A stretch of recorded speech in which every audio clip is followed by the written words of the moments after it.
বন্ধুরা আবার একটা নতুন রেসিপি নিয়ে তোমাদের মাঝে চলে এলাম। তো দেখতে পাচ্ছি তেল গরম হয়ে গেছে। দেখো এখানে করলা আছে, করলাটা এবার তেল গরম হয়ে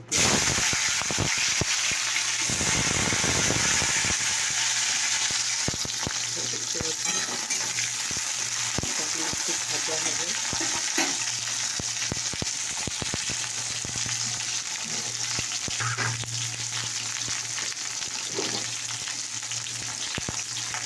এটা ভাজা হবে, এটা একটুখানি ভেজে নিতে হবে।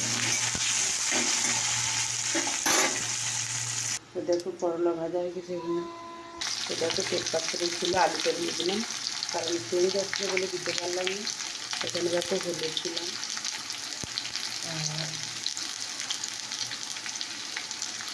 একটু জিরে গুঁড়ো দিলাম, সামান্য একটু লঙ্কা গুঁড়ো দিলাম, নুন দেবো। দেখতে পাচ্ছি এখানে লঙ্কা ফোড়ন দিয়ে দিলাম। এটা একটু পটল সেটাও আমি দিয়ে দিলাম। এটাকে আমি এখন নুন দিলাম, আর এখানে পরিমাণ মতো নুন দিলাম।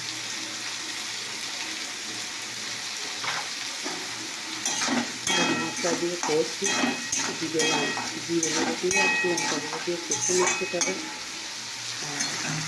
এটাকে হলুদ দিয়ে হলুদটা দিতে হবে।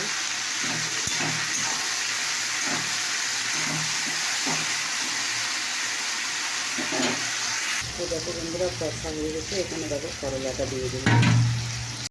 তো দেখো আমি এখন জল ভরে দিচ্ছি, এবারে সেদ্ধ হলে দিয়ে দেবো।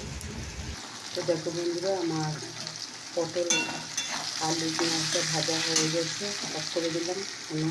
আর এখানে দেখো হচ্ছে আলু রেসিপিটাও আমার হয়ে গেছে, মানে এই তরকারিটাও আমার হয়ে গেছে। দেখতে পাচ্ছি দেখো সেদ্ধ হয়ে গেছে, এবার সেদ্ধ হয়ে গেছে। এটা কিন্তু সম্পূর্ণ নিরামিষ, আর এইটা পেঁয়াজ দিয়ে করেছি। তো তোমাদের এই ভিডিওগুলো কেমন লাগছে অবশ্যই কমেন্ট করে জানিও।